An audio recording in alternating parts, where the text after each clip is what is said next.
Have you ever thought, wow, this is the best day ever. I wish I could slow down time to enjoy it longer. Guess what? Thanks to one of Einstein's thought experiments in 1905, you can!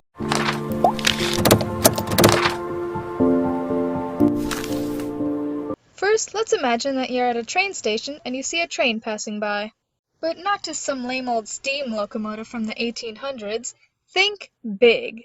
Imagine it's a train going at about 2/3 the speed of light. And let's say that you have a light clock and there's an identical light clock on the train. What's a light clock? A light clock is made of two mirrors facing each other and there's a photon of light being reflected between them. And let's say it takes exactly 1 second for the light to bounce from one mirror to the other. Since you're standing still, the photon in your light clock is simply moving up and down.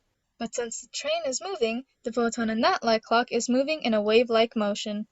Now if you compare the distances that the two photons are moving, you'll see that the one on the train is moving a greater distance. How does this affect time? Well, to answer that, we need to get mathematical. The velocity of this photon equals the distance it travels divided by the time it takes to travel, which equals c, the speed of light. The same goes for the other photon. But this doesn't make sense because the two distances don't equal each other.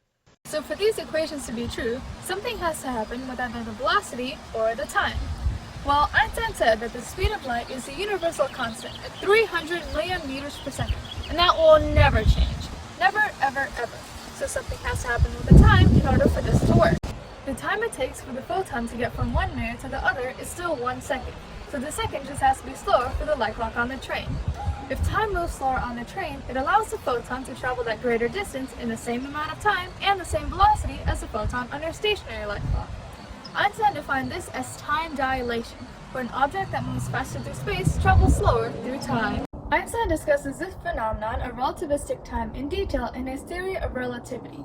He explains how time can dilate when moving at certain speeds or being near a strong gravitational force.